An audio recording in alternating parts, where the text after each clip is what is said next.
Bismillahirrahmanirrahim. Alhamdulillah va salatu vassalamu ala rasulillah va amma ba'd.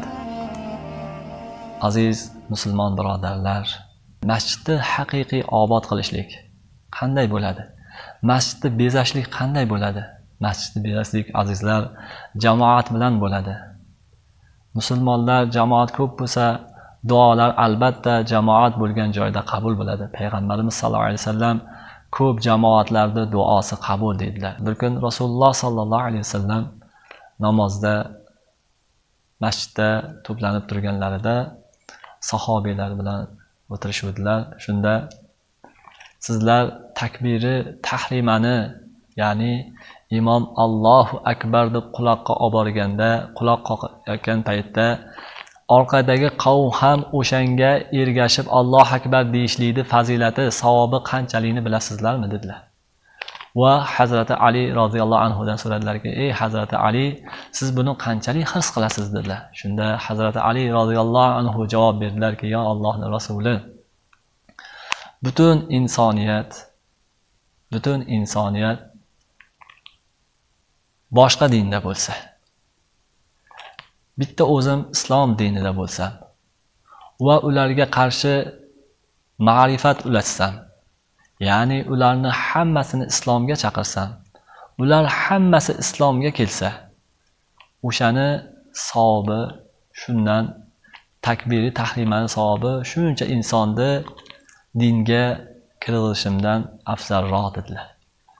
Shunda Abu Bakr Siddiq roziyallohu anhuga yuzlanib, ey Abu Bakr Siddiq, siz takbiri tahrimani savobi qanchaligini qanday his qilasiz deb so'radilar.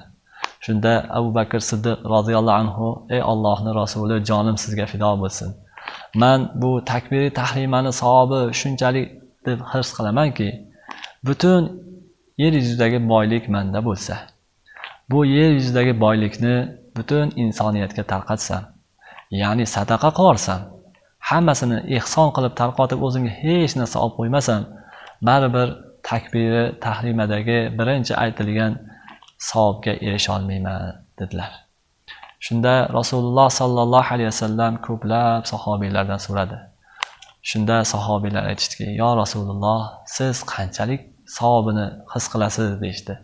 Shunda payg'ambarimiz sallallohu alayhi vasallam javob berdilarki, men takbiri tahrimani savobi shunday his qilamanki, butun daraxtlar, ko'chatlar qalam bo'lsa, butun suvlar siyoh bo'lsa va koinotdagi butun maxluqotlar, farishtalar, koinotdagi hamma farishtalar va maxluqotlar yozuvchi bo'lsa, shuni qiyomatgacha ham yozishsa, Xudoyim taolo birgina imom bilan Alloh akbar deydiganday tahrimani savobini qiyomatgacha yozishsa, undan birini ham yozib ado qila olmaydi deyishdi.